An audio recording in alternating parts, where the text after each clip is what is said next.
welcome to Trick or Treat. My name is Mike Mayone. I am your host on Trick or Treat. Hey, we have a fun show today. We have a great guest today. The legendary street magician Kozmo is our guest.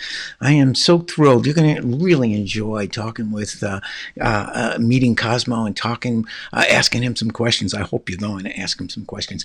And you know what? The name of this show is Trick or Treat, and that's because we show tricks, and we ask our guests to give us a treat or a trick, and we already have a treat from Kozmo, and this is what it is.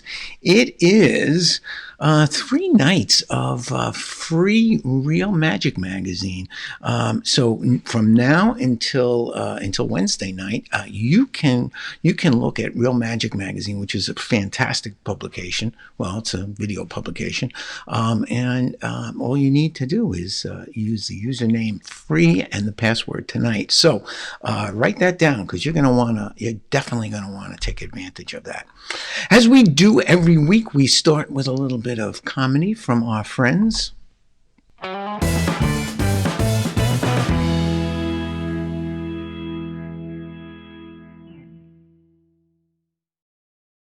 This is horrific. What a tragedy. This is the worst day ever. Not for me. I just saved the bundle switching my car insurance to...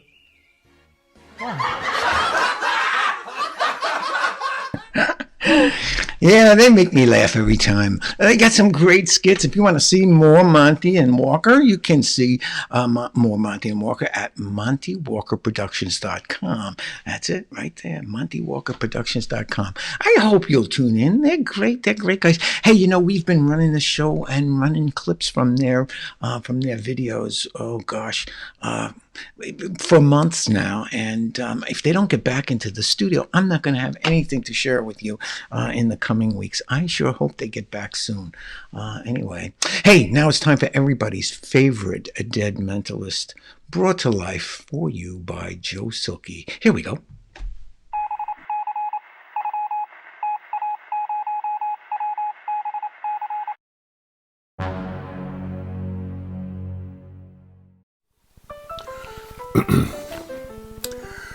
Greetings, it is I, Alexander, the man who knows, here with another trip into the world of extrasensory perception. Tonight we are going to explore the world of art. I have 16 pieces of art here. 8 are paintings and 8 are sculptures. What I want you to do is place your finger on any painting. Move left or right to the nearest sculpture. Next move up or down to the nearest painting. This time you're going to move diagonally to the nearest sculpture. Finally, you're going to move down or to the right to the nearest painting. You could have started on any piece of artwork. There was no way for me to know which one you would start with. But I do know where you would end up. You would end up on the Mona Lisa. Thank you and have a nice day.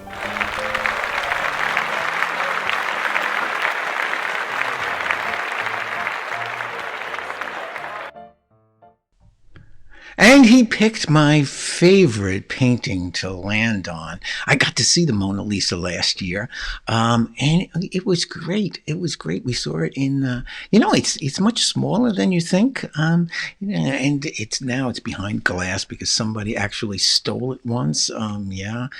It's a cool painting. It's definitely a cool painting. Hard to take a picture of because it is behind glass. So if you do go, it's in the Louvre, and which is a fantastic museum. Way too much to see in a day in that museum. Hey, Linda Robbins, you joined us. Thank you for joining us. Linda Robbins is with us today. Thanks, Linda. And Linda, I hope you're going to take advantage of that Real Magic magazine free subscription for the next 3 nights. So do take advantage of that. Real Magic Magazine. Well, let's try that again. realmagicmagazine.com. That's where you get it. Maybe we'll have a little tour of that when our guest Kozmo comes on. But before Kozmo comes, we have another segment. Fact or fake news, fact or fake news, fact or fake news. Yes, every week we present you with a statement. It could be true, it could be false. Today's statement, and we always try to bring it or relate it in some way to our guests. So, here is your fact or fake news statement for today. Busking is the act of performing in public places for gratuities. The term was first noted in the English language around the middle 1860s in Great Britain. Is that fact or fake news? Hey, if you think you know, write it in the comments. If you are correct, you will win this super medal. Oh, what could be better? Isn't that gorgeous? Well, that could be yours. That could be yours. Just write it in the comments if you think that was fact or fake news, and we'll let you know at the end of the show. And now it's time for...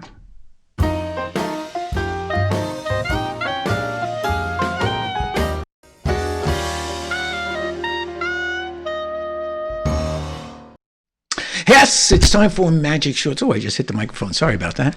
It's time for Magic Shorts. And for the last few weeks, you know that I've been presenting my own magic short, which I'll show you one in a little while.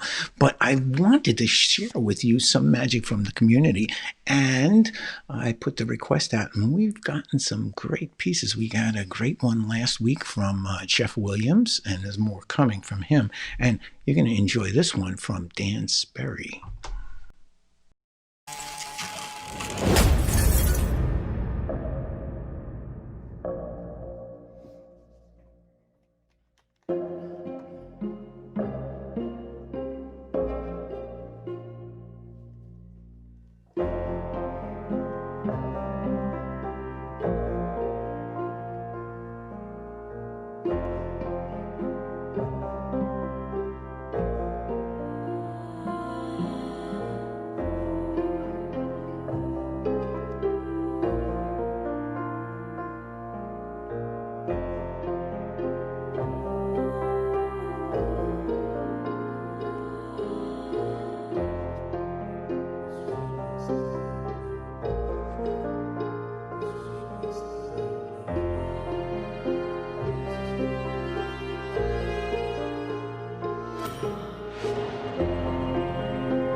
Oh, I told you that was good. You were going to like that. Wasn't that great? Dan Sperry, what a talent. He's a really interesting performer. If you ever get a chance to see him live, you definitely want to take advantage of that. And you can learn more about Dan Sperry if you go to his website. It's right there. dansberry.com. And if you want to see more of his clips, you can see he's got a lot of clips on YouTube. So go to his YouTube channel. I think you'll enjoy what you see. Hey, Arthur, I see you've joined us. Thank you very much for joining us. I'm not telling you if that was fact or fake news until the end of the show. Reminder, if you're tuning in now and you haven't seen this yet, we have a treat for you before the show is even started, before our guest is here. He's going to give us a couple of nights of Real Magic Magazine for free, and I hope we're going to take a little tour of that later on in the show. So now through December 16th, that's Wednesday night, you can see all of the 53 issues plus a ton of other stuff, tricks that you can learn, interviews, and that's for you to look at for free tonight, tomorrow night, and Wednesday night. All you have to do is type in the username free and the password tonight to enjoy that. Hey, it's that time of year. It's that time of year where Santa is coming to town. And it's the time of year that everybody likes to go to the mall and sit on Santa's lap and get a picture taken with him. So I thought I'd cruise the internet and come up with some interesting Santa pictures. So let's take a look at Santa.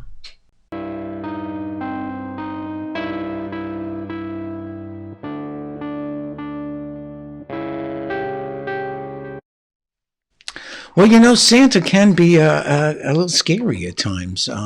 And we found a couple of pictures of Santa that we think, well, I don't know that I want to sit on this guy's lap. Look at that. Is that the is that the Santa you want coming down your chimney? I think the girl's expression is right. Ah! But he's not the worst. No, we have better. What is that? Is that Santa Claus? I don't know. Come on, please.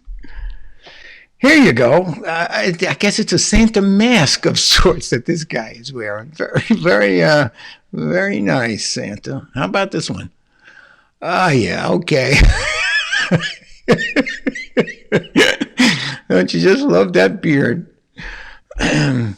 What is that? What is that exactly? I don't know.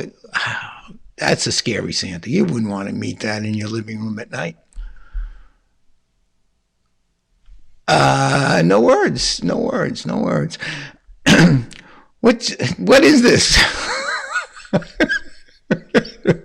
don't know where these people come up with this. Now this guy, that's not a mask. That's the real guy. Hey, he's scary looking. Now, kids react differently to Santa. Sometimes even a good-looking Santa will scare the bejeebers out of a kid. Look at this kid's face, huh? This kid is about to explode. This one already has. Get me out of here. Another one, terrified of Santa. Oh, here's one. I think the Santa's terrified of the kids. She's squirming away from him. And here are a couple more. These, I don't know. Why do parents do this to kids? They terrify them. Here's another one. Oh, this poor kid. He's scarred for life. These two as well. There's a kid who's smart. He just gets down on the ground. I'm not looking. And I have to hand it to the Rogers family. They made this their Christmas card. Well done. Now here's where the Santa gets into the act. Look, if you're going to scream, kid, I'm going to scream too. Wah! Santa can cry. See what you're doing? You cry, you make Santa sad. There's another sad Santa. Now, here's a Santa that really gets into the act. You got to admire that Santa. Now, that's a good Santa. Yeah, he'll give him a little Santa ride. Now, this Santa, unfortunately, he's doing time right now.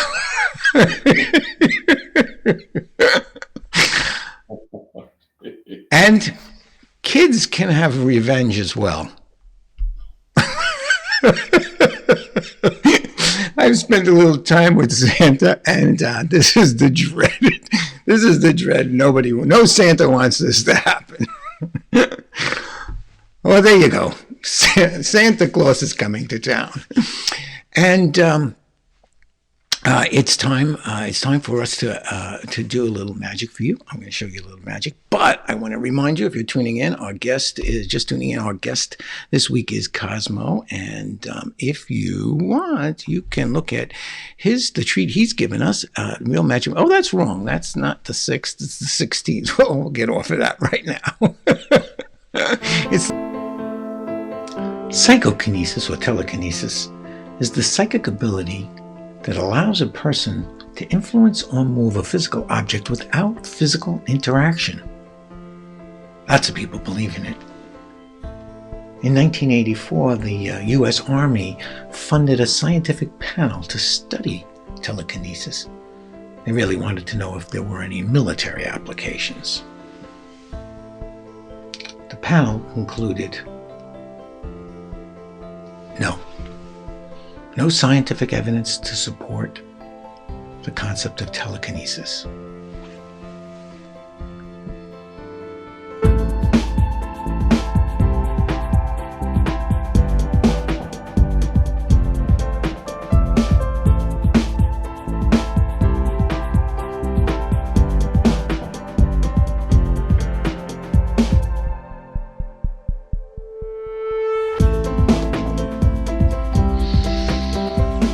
They should fund a new study.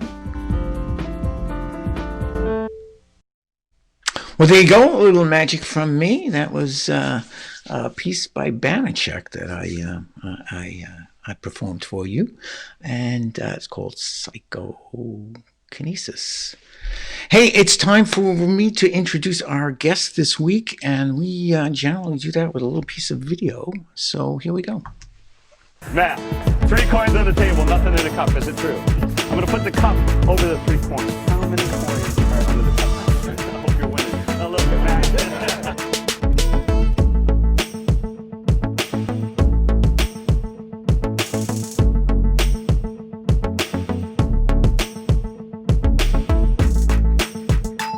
I'm using a thing called misdirection. Misdirection. Pay attention, people. Misdirection. You see, if I can get you guys to look here, I can do anything I want over here. I put it in this glass jar. It was in there the entire time. The lid was on it the entire time. So it kind of makes you wonder, how in the world did I get Megan? Anybody see anything? Brian, the first thing I did is I put that lemon on the top. Did you see me put the lemon on the top? So you probably didn't see me put the second lemon under the cup. Now, did you, Ryan? Did that one get you, dude? Yeah, number 3's really going to screw with you then, isn't it? Oh, come on!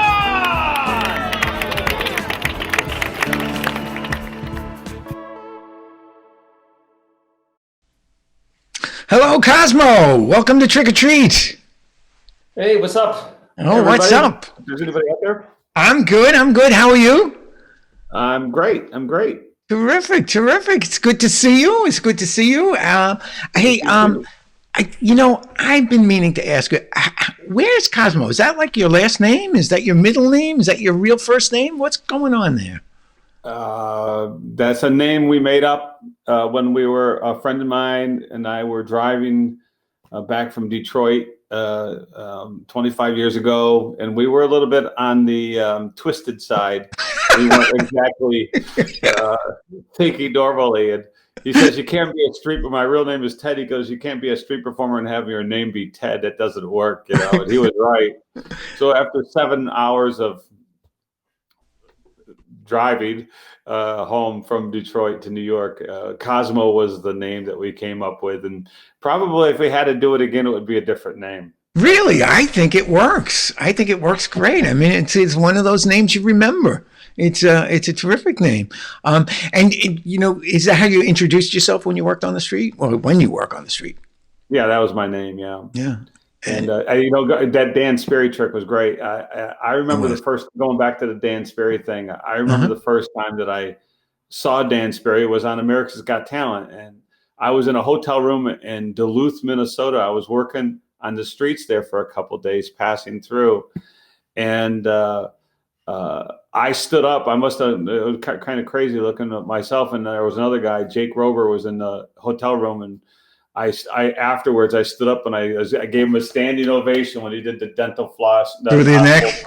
That lifesaver thing. Yeah. Because he was so original and so not typical. Yeah. And I think, that's one of the terrible things, that's one of the problems with magic is that we tend to be so typical in how we look and the things that we say and the things that we do. And so it was really refreshing to see somebody just have a completely different twist on his performance art. And, man, he's great. I love Dan Sperry, and that was a great magic moment for all magicians, because we should probably maybe not wear the ties with the cards on it anymore. You know what I mean? Maybe it's time to put those away. How about the vests? The vest is still, you can still wear the vest, no? I'm not going to criticize anybody. If it works for you, it works for you. There's probably guys out there wearing that vest that, that prior to this horrible thing that's floating around the air, they're probably making a good living doing magic. So if it works for you, go ahead and do it. But myself personally, and I'm pretty sure Dan Sperry isn't going to be wearing the card vest and card tie anytime ever in his life, No, he won't be, I'm sure. He's got a fantastic look about him, though. I tell you, it really is a really unique look, and he's such a talent. He really is such a talent. Yeah, he did a lecture for us at our local club, and he's a hell of a nice guy too. which you don't really know that when you just see him perform, because you can't really tell that he's just a nice guy underneath the look, because the look is a little it's a little intimidating, but he's great and really, really talented. I was so glad that he let me share that with with our viewers. It's great. It's great. I actually interviewed Dan in one of the issues of Real Magic. So if anybody who's watching this, I don't know if there's anybody watching this, but if there's people out there watching this, they can log into the Real Magic site if they want to learn more about Dan Sperry and watch him. It's an interesting interview, and he talks about a lot of stuff that magicians should hear, I think. And Yeah, he's a great talent. He's a great talent. Hey, I want to share with the audience some pictures of you doing your thing, and some of the different things that you're into, including Real Magic Magazine. But let's take a look first at you on the street, and I think this is a great picture. And what I think is interesting is there's a couple of things that are that I find to be a real consistent thing in your. First, it's your sort of your look. You wear this kind of crazy bright shirt, and I assume the weather the shorts depend on the weather. But you always have that kind of look. That's your look, which is different. Like we were talking about Dan Sperry's look. That's your look, and you do the same routines that you've honed in over the years, over and over again, which make them so great. Yeah, well, first of all, that picture, I'm guessing that's 6 or 7 years ago. There was a newspaper reporter, and that's in Ithaca, New York, I think. And there's a newspaper reporter in the audience, and he loved me. And I ended up on the front page of all of the local newspapers in Ithaca and Binghamton and Elmira and all of upstate New York. It was kind of good. But the bad thing about the picture is it shows really how fat I am. Yeah, I have pictures like that too. I kind of file them away. It's really not getting better either. I mean, this pandemic is not helping. But so when I was 35, 40 years old and working on the streets, I'm a big guy, and I'm kind of gruff. My voice is kind of gruff, and I might be a little intimidating. So I decided that if I wore something that looked fun, maybe people would think I was fun when they were passing by, and I'm trying to stop them to get them to watch my show. So I started wearing these crazy Hawaiian shirts. That shirt was made by Jam's World, and I've been buying Jam's World shirts. They're located in Hawaii, and they that shirt and other ones, and then one of them, the Jam's World shirt. I was on the cover of Magic magazine. I wore one of those shirts. So I was touring. I went to Hawaii and to do some work there on tour, inside work, and I went to where the bombings were in Pearl Harbor, but I couldn't get in because you have to get reservations to get in because there's so many people that that you can't go out there unless you have reservations. So I looked on the internet and I found the address for Jam's World. So I went over to their factory and their store. I thought I might buy a shirt, right? And I'm walking through the store and I picked out a couple of shirts, and those shirts are really expensive. That shirt was like $130. That shirt there, right? Yeah. So I'm walking through and I look and I pick out a couple of shirts, and on the wall is a picture of me on the cover of Magic magazine. Wearing their shirt. Yeah, wearing one of his shirts, and I point. I'm going, "Hey, that's me on your wall." They go, "Oh, that's great." So they pull down the thing and they have me sign the picture, and then I go through the checkout with the 2 shirts. They didn't give me any discounts. No discounts at all. Yeah, what good is being a star? 10%. Right? Give me 10%. Anything. Here's a picture of you. I think this is a lecture. It looks like a lecture to me. It looks like you're indoors, but you're still wearing your trademark shirts. And you're doing a coin trick. This is a lecture, is it not? I'm guessing. You're guessing, okay, yeah. Yeah. It looked like there was, in that last picture, it looked like there were some people in wheelchairs back there. So it was probably a lecture. Yeah. Hey, how many years have you been doing street magic? 30. 30 years. And how did you start? What got you to do street magic as opposed to going to do birthday parties or something? I was working, had a real job in 1989, hated my life. And I think you've heard this story. I won't tell the whole story unless you want me to, but it's long. It's probably 10 minutes long. But I hated my life. I was working in a restaurant on the week. I had a real job. I was an engineer at Cornell University. I was working, doing magic on the weekends in restaurants, and I really, really, really wanted to do magic for a living. But I had a wife and 3 kids, and I knew that there was no way in the world I could do that. I still have the same kids and the same wife, by the way. I didn't get any more kids. I mean, at least that I know of. I got 13 kids in 9 states, and it seems like there's more all the time. Anyways, so that's not me. So that's not true. No, it's not. So I had been reading about this street thing. I knew I wanted to give it a try, and so one Saturday morning I woke up and I went down to the store, bought myself a hat because I knew I'd have to have a place to put the money, and I got myself a fanny pack. The reason why I got the fanny pack was it was the 80s, and off to a festival in Ithaca, New York called Ithaca Fest. I crashed it. I just walked around for 3 hours doing card tricks and coin tricks, no hat, no table, no hat pitch, none of that stuff. And after 3 hours, I'd made $135 and thought it was a pretty good deal. That was more money I was making working in the restaurants. But I thought to myself, if I could do a show out there, maybe I'd do even better. And I had a show. I did it from table to table to table every Friday and Saturday night in that restaurant. It was tight magic, and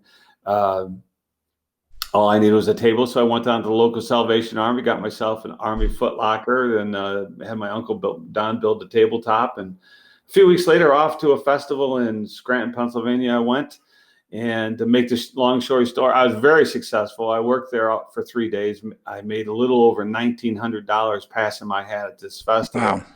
And I couldn't believe I couldn't believe it.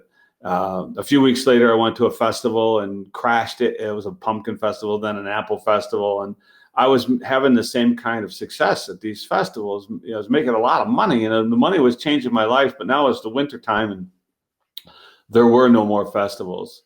So I had saved up a week's of vacation. I went to my wife and I said, listen, what if I went to New Orleans and give it a try? You know, I'll go down in January and I promise I'll be good. She said, yeah, He go ahead. believed you. Yeah, she hated me, so she didn't really care. I mean, she should have hated me. I was a pretty miserable guy. I mean, I come home and, you know, I wanted to do magic for a living. I come home and the kids would run and hide and I'd kick the dogs. I mean, you know, I wasn't great, you know, and so I did go to New Orleans and I had a lot of success there. And I came home. I had made like $1,500 in New Orleans after all of my expenses. And when I got home, you know, $1,500 in 1989 was a lot of money. Yeah. Yeah. When I got home, I went back to work really, really miserable. One day, my wife called me on the phone. I was at work and I was my usual miserable self. And she said, "Look, I can't take it anymore. Either this isn't going to work for us. You know, you got to, if you hate the job, quit it because this isn't working." I went into my boss's office that very moment and quit my job. And I came back out and picked up the phone. I says, "Okay, I just quit." 30 seconds of silence. Then she said to me, she said, "If, you know," I said to her, she said to me, she said, "Okay, come on home." And other than marrying her, it was the best decision I ever made. I mean, I truly am a blessed guy. I was on Leno. I toured China with Shutagawa and Meet and Rocco. And, I did a show on the Great Wall of China. Oh, did you really? Yeah, I was on the cover of Magic Magazine. I mean, all this great stuff has happened because I had the courage to take that step and give my dream a try. Yeah. That is a big step when you have a family and responsibilities, but you had already proved to yourself that you could do it. Yeah. Now you went down to New Orleans, which is a fantastic city, and I've seen some busking in New Orleans, and they have some great areas for that. But did you go around the country following the weather? I mean, is that what you? Well, yeah, sure. I mean. I'd be home or in I live in New York, upstate New York, near Binghamton. So I would be, in the summertime, I'd go to Vermont or I went to Chicago, worked in Chicago on Michigan Ave and had some great success there. And then wintertime, my home ended up being New Orleans. I tried Key West. I spent some time on 3rd Street Promenade in Venice Beach in LA, but I love New Orleans. It's a really free place. It's corrupt, but it's free. And I loved going there and performing there. And that's really where I honed my busking skills. It's not easy to perform in New Orleans because everybody thinks you're a 3-card Monty guy or a shell game guy when they see the table and But I had great success there. I kept an apartment there for 5 years, and I never went back to perform on the streets after Katrina. That was my last summer there was when Katrina happened, and then I just found other places to work. And because it became more dangerous down there, I'm sure it's safer now. But I didn't be walking around with huge bags of money. On the streets of New Orleans, and everybody, all the people that were on the streets knew that I was making a lot of money. So you could have been a target. Yeah, I was a target, and things happened because people knew. So my wife said, "You can't go back to New Orleans because you're not such a jerk now that you're happy." I want something bad happen to you. Now you had an apartment, but you didn't bring your family down from New York, did you? No. I would. My kids were in school, so I would fly down and I'd work in New Orleans for 2 or 3 weeks, make enough money to pay all the bills, and then fly home and go to my kids' baseball games, football games, and stuff. I coached all that stuff. I did all the stuff that a good father would do, But when they didn't have things happening, I was on the road. And and I got to go make some money now. And I left the job as an engineer at Cornell University to become some guy who passes his hat on a street corner, hoping to make enough money to pay the electric bill. I was really serious about this work. Yeah. And it all worked out. What kind of engineering did you do, by the way? I was a broadcast engineer, so video. I did video at Cornell, Oh, which, wow. kind of tied in, kind of worked because I started producing. When I would come home off the road, I'd have nothing to do, so there was this, I'd met Jim Cellini. Jim and I became very close over the years. But I forgot where I was going. But Jim was struggling, and he was in his late 50s. But for a guy in his late 50s, he was like 90. He had strokes, he had sciatic nerve problems. He had a lot of problems in his health, so he couldn't work on the streets anymore. He was really struggling. He had no money, and so I came up with that after I met him. I came up with this idea that we would produce some videos called The Art of Street Performing, and I would do it for him because I had video background, right? And then he could go out and he could lecture. And so I produced some videos of him doing his work, and then he went off and he lectured, did a 150 city lecture tour in the United States. I saw one.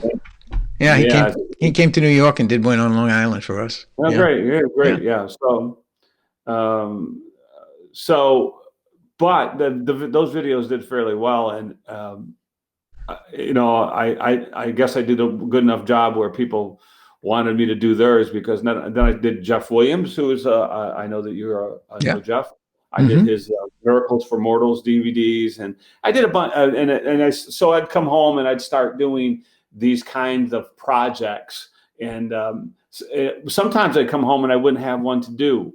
So in 2007, I came up with this idea that I would create a thing called Real Magic Magazine, which was a video magazine on DVD.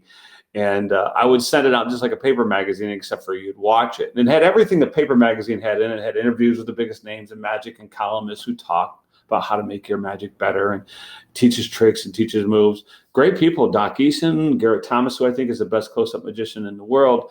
There's Banachek was a columnist. There's a Christian painter and was a columnist. There's a bunch of great people involved in this project, and so I started doing that when I came home off the road, and it started to consume more and more of my time. And now in 2012, when the world changed, people started going to the internet more often, and all the streaming stuff. We created a streaming site of Real Magic Magazine, REEL Magic Magazine, where you could see every issue of Real Magic, but also lectures and all kinds of additional content that's there. So that's basically my story, but it's still, to this day, I go out and work on the streets. At 64 years old, it's still my favorite thing to do. I love it.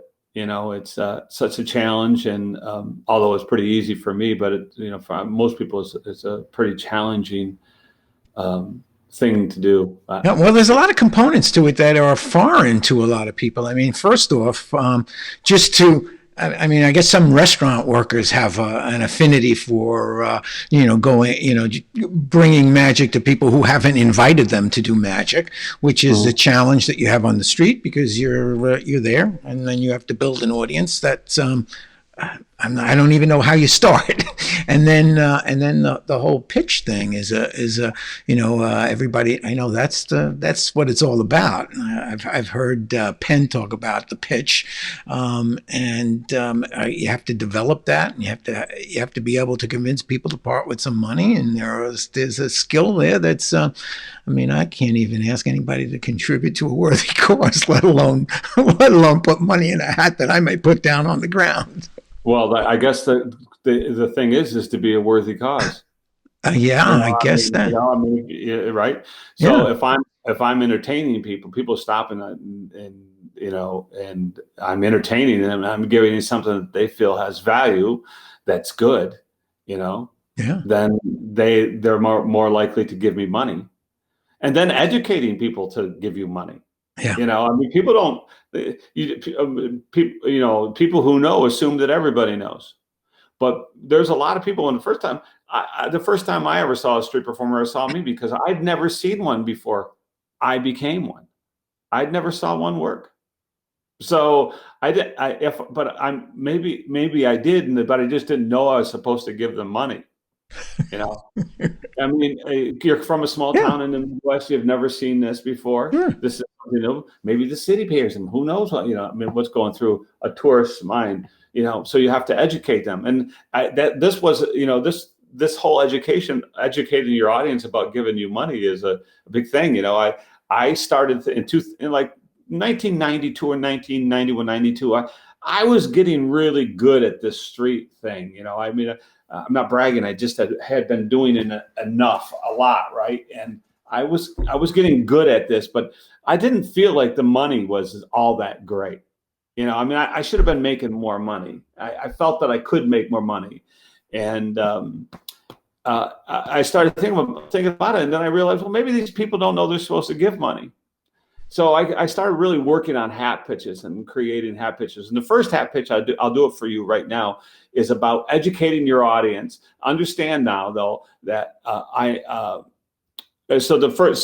first hat pitch is about educating your audience about giving you money, and it goes like this. Hey guys, at the end of my show, I'm going to pass my hat. You see, it's how I make a living. They don't pay me to be out here. You guys do. Oh, you're not laughing now, are you? So if you like what I do, come up at the end of the show, throw some money in my hat. I appreciate you. Thanks. And then I go in. But education continues. The second hat pitch is about how much money, right? And understand that I've just borrowed a $20 bill. The guy signed it. I burnt it up, and it magically is going to end up inside a lemon, right? Uh-huh. So I'm doing build a lemon. Hey, y'all having a good time? This is the second one. This is about how much money. Y'all having a good time? Well, then do the right thing. At the end of my show, when I'm passing my hat, don't run away like rats jumping off a sinking ship. Disappear like a new set of rims at a Snoop Dogg concert. I wrote that. I know a lot of you guys are going to give me $1 or $2. I appreciate it. But everybody think about this. A 5 or a 10 makes a big difference in my life, and such a small difference in yours. And there's one more thing, and it's so sad to say, but in my whole life traveling all over the world, no one has ever given me a 20. I'm talking ever. And when Mike gave me that 20 and he signed his name on that guy, Mike, when I deliver that line, no one's ever given me a 20. I have my arms around Mike. I've got my arms around him, giving him a big hug, and I look at the audience. I go, no one's ever given me a 20. Mike does. And the whole audience is going, oh. I got to 20 8 out of 10 times. I get to 20 8 out of 10 times. So this whole thing with this 5 thing, I started getting a lot more 5s and 10s because people said, yeah, I saw the statue guy down the street. I gave him $1, but this guy was good. Yeah, statue $1 for a guy standing still, right?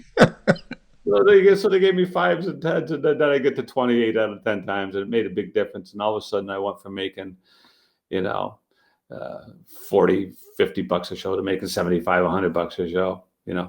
So, how many shows would you do on a typical day? When I was young, I'd do a lot because the show was really short. Like I first, I was just doing my restaurant set, so it's only like 6 or 7 minutes long, and then I pass my hat and make $7 or $4 or whatever, right? But the show naturally grew, right? It got longer. It would, you start adding things, you start saying things. That's the beautiful thing about working on the streets is magicians have a hard time. Is that they go and they work on their magic, and then they write down the script and all the things they're going to say. And then after 6 months of working on it, they go out and they book a gig and they go out and they do the gig and it doesn't work. And then they start all over. They don't, they instead of doing that same thing again and just trying to figure out what was wrong with it. The magicians generally don't get an opportunity to go out and work a lot where, when I was 30 years old and I'm out there working on the streets, I'm doing, 30 shows that are 6 minutes long a day. I'm doing it over. I'm just rapid firing this set over and over and over. So I'd learn a lot. Yeah, and you'd get response. You'd know exactly whether if you were doing well or not by how big the hat was. Or if they walk away. Yeah, right. Your audience tells you. All you have to do. Your audience always tells you, especially on the streets, but it always tells you what's right and what's wrong. All you have to do is listen. They're telling you. I get to a certain point in my show, and people leave at that point. Something's wrong. Right. So you gotta figure out what it is. And going out on the streets and doing, 35 or 6 minute sets, it gives you the opportunity to try new things all the time, so you can experiment with it. Don't be afraid to fail. Failure is what people are afraid to have happen to them. You don't be afraid to fail. Because the hardest thing about working the streets is to come back the next day after getting your butt kicked. That's the hardest thing. Oh man, everybody left. I didn't make any money. Oh man, I'm not good. Maybe this just isn't for me, Well, maybe it's not for you. But after a day or two, you certainly don't know whether it's for you. Sure. How are you going to be you want to be a great magician, you get a camera. You hook up the camera and you shoot video of every sleight, every move over and over and over again until it's perfect. How do you become a great performer? Do you think you're going to walk out and just be good? Very few people. That's the case. That's not the case. It doesn't happen very often. That you have to work, and working on performance. I wasn't a great performer when I first started. I wasn't a great performer. I'm not a great performer now. I don't know if I'm a great performer or not. I performed the damn lot though. If I'm not good at this point, then I'm stupid. I couldn't figure it out. But just to go out and be able to just work so much, that's the beauty of the streets. You look at the guys who work the streets. You just mentioned Penn and Teller worked on the street. Yeah, they did. Yeah, where they are. Yeah. Robin Williams worked on the streets. He did. You're right. That's true. Harry Anderson, good friend of mine. Did you spend time with him in New Orleans? Did you spend time with him in New Orleans? I played cards with him every Tuesday night. Yeah, we had a poker game. Good. Yeah. It was me and Harry Anderson, Dante, who is a fantastic street magician, the best. I mean, he's so good down in New Orleans, and a psychopath balloon clown by the name of Checkers. Okay. Every Tuesday night together. Of course, Checkers would always lose because he was a balloon clown. So anyway. That's not fair. I apologize. I'm just joking. You better apologize to all the balloon artists. Yeah, there's lots of great ones out there too. Those guys are talented, man. Some of the stuff they can do. And Checkers was too. And and we played. This was right after Dave's World ended. Harry had come off of Night Court, went right to Dave's World. Was on TV for 17 years straight. Yeah. Was on TV with Cheers, and Night Court was on like 10 years, right? That's right. So Harry had this little magic shop down in the French Quarter, and he was open once in a while, but not always. Yeah. And so one night we're playing cards, and I said, Harry, I got to stop by the store tomorrow and get some flash paper. And he goes, Kaz, the store's closed tomorrow. I go, oh, okay. He goes, but listen, tell me where you're going to work. I'll bring you some. Harry, I'm going to be on the corner of St. Pete and Decatur at 1:00 doing shows. Sure enough, I'm doing shows at 1:00 on the corner of St. Pete and Decatur. Got a nice little crowd, 30, 40 people, and Harry shows up. And he's wearing that fedora. The one that he wore on night that he wore on the TV all the time. Well, yeah, he always had a fedora on. On Night Court, he always wore those ties. Right. Yeah. Right. Those ties, and it'd be funny ties, and those were all hand painted. And Harry gave me one of those ties, and Josh J came in and did a lecture for Real Magic. It's on the site. You can watch it after you get through here if you want. But Josh is a big Harry Anderson fan, so I gifted the tie to Josh. So yeah. Very generous. But, yeah. So anyway, so Harry shows up. He's got the hat, and the reason why he's got the hat is he puts the fedora over his face so that people won't recognize him because of, he was a big star. I mean, he was like, a huge star at this point in his life, in his career. He'd been on national TV for 17 years. He was like Seinfeld, or, he's big. And so he has a fedora on, because if people recognize him, he stayed in the back, because if he comes up front, the show will end and everybody will be going, "Oh my God, it's Harry Anderson. Can I get a picture?" So after the show, this woman and her husband come up to me and she goes, "Man, you were so good. Could we get a picture with you?" And I go, "Yeah, absolutely." So she reaches down into her bag and she pulls out one of those cardboard paper cameras, right? Those throwaway things. Uh-huh. And she looks around, she goes, "Sir, could you take a picture for me?" And walks over to Harry and hands Harry the camera. I'm standing there. I got my arms around these two people, and I'm telling you something right now. I'm really I'm enjoying this, right? So after Harry takes a couple of shots, walks over to the lady, hands her the camera, walks over to my table, throws some flash paper down. "Kaz, there's your flash paper," walks down the street. The woman looks up at me and goes, "You know that man? He looked an awful lot like Harry Anderson." I go, "Lady, that was Harry Anderson." Harry hears the whole thing, never looks back, just does one of these things as he's walking away. I know some godforsaken place like Des Moines, or there's this woman, she's got her new friends over for Christmas, and they're all sitting at the table, and she points at the refrigerator. It has a picture of me with one of those little magazines. And she goes, "You see that picture right there? You're not going to believe who took that damn picture." Harry was awesome. I loved Harry. He was so kind he loved all the street performers, all the professional street performers, all the guys who were good. He loved them. And he treated us all really well. He's always really respectful and nice, and treated us like we were equals, and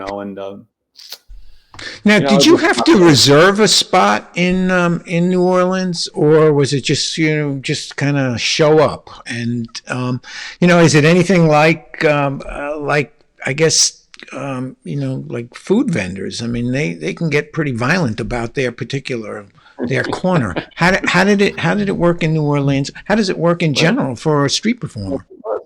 There are places that have assigned spots, but New Orleans is not one of them. New Orleans, it's a free for all, no permits, no rules. Just go out and do your thing. I came up with a system though that always kind of worked out for me. One day I was I don't know if you guys want another story, but I'll tell it if you want. I'm walking down to Decatur Street at 1:00 in the afternoon. It was exactly one. It was one of my first times in New Orleans, and there was this. I got to the corner of Jackson Square, and there's this nice big open space. And the reason why I noticed it was because it was like 90 degrees, and I got to the corner of Jackson Square, and there's this big shade tree there, and it was instantly 70 degrees. And there was this beautiful pitch there. The problem was this would have been a perfect place to work, because I knew from 1 to for the rest of the day that there would be no sun there, right? So it'd be nice shady spot. Shade is a wonderful thing when you're doing street shows. Yeah. And the problem was there was one of those statue guys, those mimes standing on a milk crate, standing perfectly still. Yeah. Oh, did my camera freeze? No, that's me. So, and I'm looking at the guy and I go, hey man, I go, "What time you working to?" And he goes 3. And I go, "Listen, dude, if I give you $20, you go away now?" He goes, "You serious, man?" And I go, "Yeah." And so he jumps down, I give him $20 off. He goes, happy as can be. Next day I show up at 1:00. He looks at me, he goes, $20? And I go, "Yeah, sure." Off he goes. Next day, $20. Next day, $20. Next day, a new guy. I show up at 1:00. He looks at me, he goes, "Hey man, you Kozmo?" And I go, "Yeah." And he goes, $20? Sure. Next day, a new guy. Next day, a new guy. Next day. For like 2 weeks, new guys every single day, right? Now, after 2 weeks, I would ride into the French Quarter on the trolley car. The trolley car breaks down. So I don't get into the French Quarter until about 1:45. I show up at 1:45. There's this old African-American guy standing on a milk crate.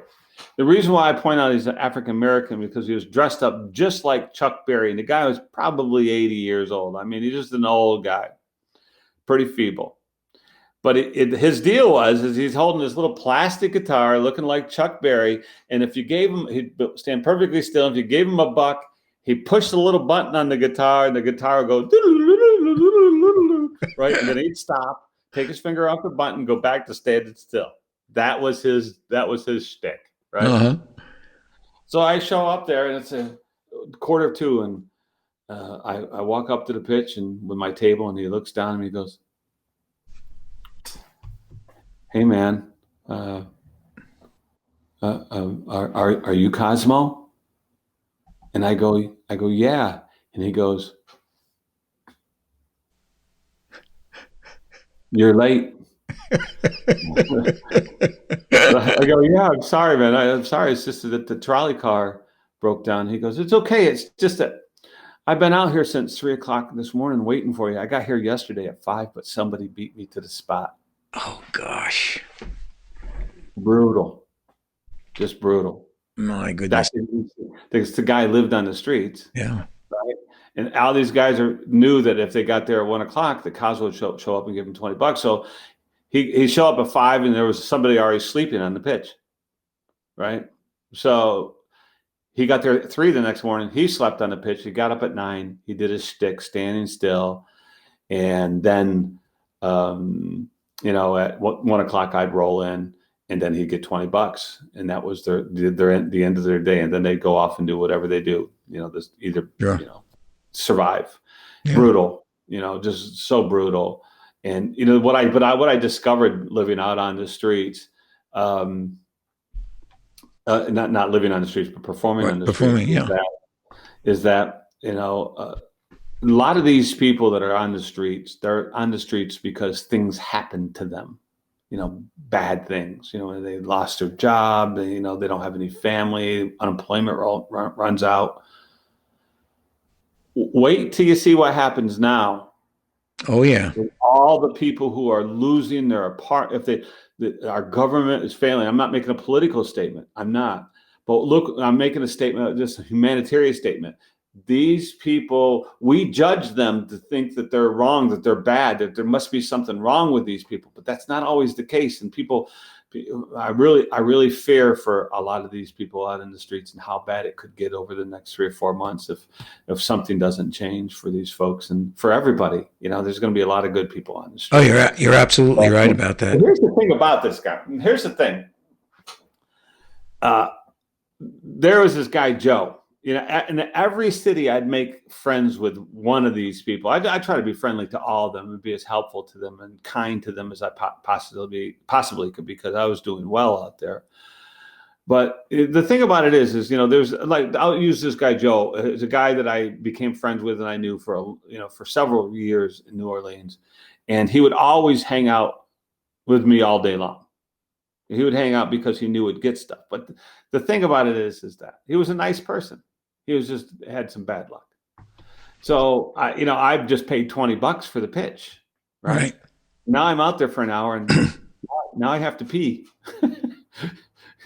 So I have to pack up all my stuff, go find a bathroom, and then come back out and hope that the pitch is still there. Right. Sure. I look, hey Joe, listen, man, I gotta go to the bathroom. You watch my stuff, and you go, yeah, sure, Cos. I go, Cos, Joe, you want a beer or something, man? And he goes, yeah. So I go into the bar, I'd buy a beer, I'd go to the bathroom, I'd come back out, I'd hand him a beer, I'd drink my water, and hey Joe, you hungry?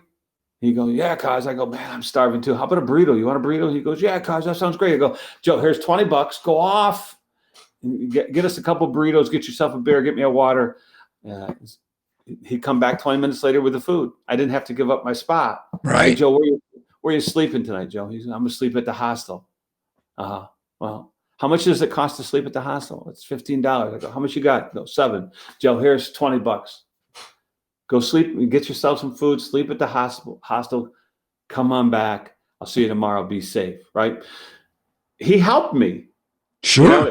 I mean, he was helping me keep my spot. He was helping me survive out there, so that I could work and not have interruptions of having to deal with another statue guy or, somebody else fighting for my spot.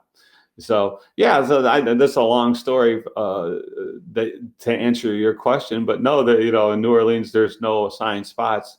It's a free for all. But I kind of found a system, a way to always make sure that I had a really good spot. And I did this wherever I went. Yeah. What, you did that at other cities as well? Yeah, I do it. And I did it in 3rd Street in Santa Monica. Every 2 hours you had to move. Right. So I would go, or I'd say, okay, you get that spot, and I'll come and I'll give you $20 for the spot. Right. And so I'd have this spot, and I'd do 2 hours, and I'd walk up there, and that spot would be waiting for me. So I ended up with good spots every day, and I'd give the guy $20. Very clever. Yeah. Very clever. Hey, let's. I want to take a look at some pictures. And just comment on a few. I mean, this is you mentioned before about being on the cover of Magic magazine. What a thrill that must have been. And they did quite a nice long story on you with lots of beautiful illustrations. It must have been so much fun and such an honor. It was great. It was John Rockerbomber, who's in case people don't know, is a prolific. He's a great writer. Yeah, he's written like 80 books or something on magic. He did the story. And you have a couple of products as well. This is one, a jar. I think you use that in your show, do you not? I do. I'm going to use it for a trick for you guys in a bit. Oh, fantastic. And you have your own line of chop cups? I didn't know that. No, I don't have them. That's a rings and thing. Oh, okay. So I used Jim Reiser's chop cups. Okay. And I did for a long time. Then Jim stopped making them, and these guys were making a cup. This is rings and things. They were making a cup that was very similar to the Reiser cup, and they called me and they said, "Can I put your name on the cup?" And I go, "Yeah, sure." So, yeah, sure. Why not? But I will endorse it because it is a beautiful cup. Okay. See, that's just like an athlete now. Who has their own line of sneakers, which they just put their name on. You just put your name on the cups. Okay, very good. Yeah. But this is the real you. You did. You mentioned that you were making videos of Cellini, and you made your own. Is that Tales from the Streets? That's you. Is that you doing Cellini, or is that your story? No, that's my work on the streets. I think I put that on like 2007, 2008, something like that. The reason why I did it is because John Luca, who was booking lecture tours, John, terrific magician from Detroit, great guy, was booking lecture tours back then and wanted me to do a lecture tour. And I didn't have any product, so I had to create something. But I think that's a 2 DVD set. I think it's a pretty good product, and there's a lot of theory there about how to build audiences and control audiences, and it's one of the wonderful things about working the streets is you learn those things. So if you're a trade show guy and you want to really build a big audience, that there's a lot of great content in there. Talk about crowd control and building audiences, and plus my show's in there. So I guess the trade show floor is kind of like working on the street in many ways, isn't it? Yeah. Oh yeah. And now, of course, we have your Real Magic, which is what you spend a good amount of time working on, and the product is a beautiful product. That's a younger me. That's a younger. Can't really see it. I got to get my glasses to see it, but I was assuming it's a younger me. So, tell us what you include on Real Magic. I know how often does it come out? I know there's interviews on it. There's lecture material there. There's tricks. There's obviously there's reviews. And it's tour. Yeah, that would be great if you could do that. That would be terrific. RealMagicMagazine.com, and you just click and open it up, and then for the next 3 days, just go down to username, type in free lowercase, and tonight also lowercase, and log in, and there you are. and there's this is the site, and this is where all a lot of the content lives. You can see on-demand issues right here, Mike, and below is every issue of Real Magic. And if you want to watch a particular issue, like we wanted to watch, where is Dan? We talked about that. I think we talked about Cellini, and we talked about. There's Sperry. Dan Sperry. Yeah. So click on Dan Sperry, and that's if to watch the entire magazine, click this middle play button, or you can go over to playlist and go to any segment of the magazine, scroll down and to whatever you want to see, and then you can watch Dan Sperry right here. But so that's how it works, and but because we have so much, because the internet is infinite, you can go on forever. We have lots of room to put content. We created a thing called On Demand Plus, and I'll just click on it there. And there, On Demand Plus, you'll find lectures, and here are currently 20 lectures on the site, and you can click on any one of these lectures and watch it. The player will work this exact same way that the player works for the magazine. Here's On Demand Plus. We're doing Harry Lorraine's Pop Clips right now, the Rudy Tinoco. Curtis Cam is doing JB Bobo, the entire book of Bobo, which no other company in the world, in the magic world, would try to attempt to do this. This is a huge project, and we've been working on it for many years.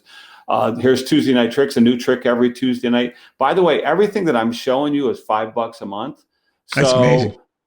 So all of the issues of the magazine, there's no long-term commitment. You can turn it off anytime you want. So if you want to subscribe for a month, check it out. You can subscribe for a month, check it out, turn it off.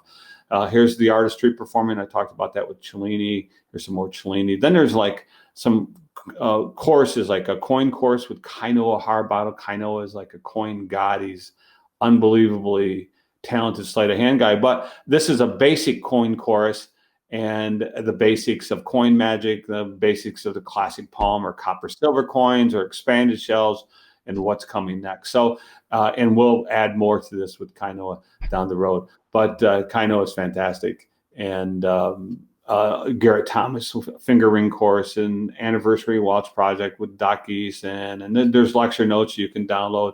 All this is available, and it's $5 a month. And the other thing is the marketplace, and it's like a little magic store where you can buy stuff. But the stuff you buy here is less money than you would pay maybe someplace else. So this kind of think Sam's Club. If you're a member, you get a better deal. So that's real magic right there. That's terrific. Let me see if I can get a picture of you back here. Okay, how's that? Yeah, there we go. That's good. Hey, that is a good deal. And I just want to tell people that who are watching, it's not shot. The video is not shot with the FaceTime camera at the top of somebody's computer. This is real high quality video that people are going to be looking at. It's sharp. It's focused. I mean, you're a broadcast engineer, so it's not it's real high quality video people are looking at, and they should know that because it's great stuff. It's great stuff. Yeah.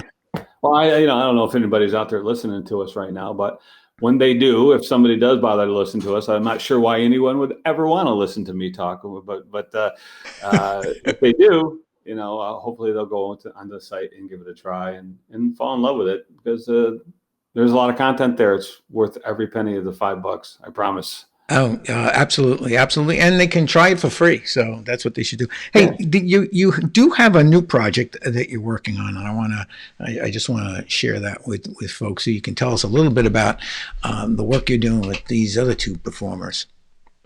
Well, so that's Garrett Thomas, and the other guy is Joe Maxwell. Garrett, who you may have seen him on Penn and Teller's Foolish last month, where he did the ring going from finger to finger to finger. It's beautiful. Takes his finger off. Garrett Thomas is the best guy on the planet. I mean, he is unbelievable, and I'm so honored that I get to do shows with this guy. But Garrett and myself, the other guy, I probably don't know who he is. His name is Joe Maxwell. Terrific magician. He's also part of our little 3-man troupe. And Joe is also a great drummer. He toured with Moby for a few years, who won a Grammy. He was on Saturday Night Live and on Letterman. He was with Robin. He was on Amy Winehouse's last show before she died. He's fantastic. So the three of us have this show that we've been working on. And prior to the pandemic, we went out and we were working on this. But basically what we did is we created a venue, a portable venue that we could put on a trailer, and it created a space that we were really comfortable performing in. I don't know if do you have a picture of this or not? No, I don't. Yeah. Sorry about that. That's probably my fault. But yes, and that's what I'm working on. We own the risers, we own the light grids, we own everything, all real high-end stuff. So we can go into a black box theater or a banquet room and create this venue, world-class magic viewing venue, so you can see our magic the way we want it to be presented. And we use projectors, we have a crew, it's a blast. And we spent a lot of money on this thing. And we were starting to get some really good work just prior to the pandemic. All that work got canceled. But we bought this big trailer where all the stuff lives. And we bought a truck that I pay for every single month. I get to walk out my door and look over there and see a truck, and watching, $1,500 a month just fly away for all of this stuff that we bought. My part of the monthly payment, brutal. And but hopefully, listen, I have a good feeling. I have hope that we're going to come out of this thing, and that in May and June and July, all the masks are going to be coming off, and we're going to have our lives back and some kind of normalcy. And hopefully all of my, listen, I've got a lot of brothers out there, a lot of brothers in magic who aren't working right now. And I'm fortunate because I have real magic, and, I'm fine. I'm okay. But man, I really feel, and my heart goes out to all of the guys who, the table hoppers and the guys who are doing corporate work and all those guys, because all of that disappeared. And they're going to be the very last people to get their work back. Yeah. How long does it take you to set up the show? Oh yeah, the show. So the risers, they just roll off the trailer and they unfold, right? Well, not exactly, but similar to that. So the risers you can put up in an hour. A couple guys can make that happen in an hour. The risers will fit 150 people, and no one is more than 30 foot away from us, the performers. And you bring in the chairs as well? Yeah, there's chairs. Yeah, so we don't supply the chairs. The venue supplies the chairs because venues always have chairs. Okay. So if you go to a hotel, with a banquet room, they're going to have chairs. So we don't have to supply everything. Everything else we supply. Okay. Everything. So we can walk in. We'll set the thing up. It's badass. I have a picture of it right there. So we own these projectors, the screens, nice lighting grid. We own all of these risers here. We're using cameras for really close-up things like Garrett taking off his finger, all that stuff.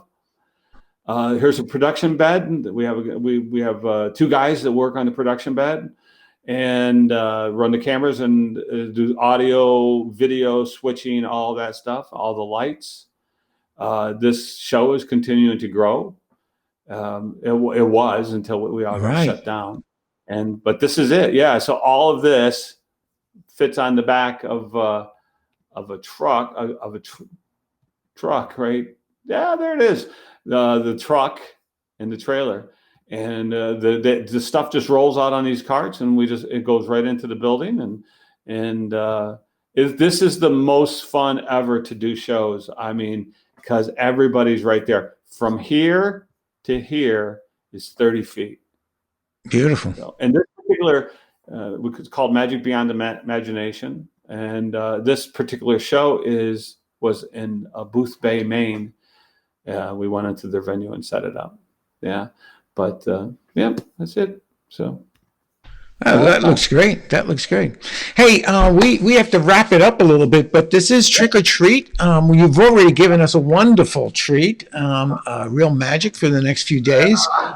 We have a trick for us as well. Yeah, I'm going to do one for you real quick here. Great. I'm going to get this set up so you can see it. Oh, and you'll just be able to see the table because that's where it's all going to happen. Very Anyway, good. Fair enough? Yeah, fair enough. Okay, so I've got this glass jar, I've got a lid, and Mike, I've got a card and a paperclip, and it's folded up right here, right? Uh-huh. And I'm going to put it in the glass jar. The lid goes on top just like this. And I want you guys to know, everybody who sees it, remember that the very first thing that I did was I put this glass jar, the paperclip in the glass jar. Fair enough? Fair enough. Okay, cool. And Mike, if you would just, you can pick any one of these cards. Any one of them that appeal to you? Let's see. How about the 3 of diamonds is good? That's a nice card. Perfect. It was a mental force there, but it was no force. And what I would have you do, Mike, if you were here, is to sign your name on the card, but I'll do it for you. Thank you. And also, and I don't know if you can, look inside the box, make sure the box is empty. Fair enough? Yeah, fair enough. Right, there you go. Good. So I'm going to take the 3 of diamonds. I'm going to put the 3 of diamonds in the box like so, and off we go. Now, in a moment, you're going to pick another one of these cards. After you pick that card, I'm going to look away, and the reason why I look away is because I don't want there to be any way in the world for me to know which card you chose. Fair enough? Fair enough. And then you can show everybody. So, tell me when to stop. Stop. Right here. You want this one? Yep. Take that card. Show everybody the card. I won't look. I'll look away, and then you can show everybody the card and shuffle that card into the deck. Okay. Yes. Okay. Let's say I did. All right. Now, you see the card. There it is. And it goes into the deck, and off we go. Now, think of your card, Mike. Think of your card. Okay. I'm thinking of it. Your card was a black card, yes or no? No. So it's a red one then. That's correct. Perfect. Is it a diamond? The first one is a diamond, yeah? Yeah, no, the second one. Oh, the second one, I believe that was a heart. I didn't get a good look at it. Yeah, I'm reading your mind, Mike. I'm not getting much of anything. Well, what was your card, Mike? I think it was the 6 of hearts. 6 of hearts. Mike, Wasn't you want to see a miracle? Yeah. You want to see a miracle? Watch. Sure. It's done. 6 of hearts. Which kind of makes me wonder what happened to the signed card, because the very first thing I did was I put this card right here in the glass jar. The lid was on it the entire time. I never touched it. So it kind of makes you wonder, how in the hell did I get yours signed? 3 of diamonds on a paperclip inside the glass jar without anybody seeing it. Stay in school.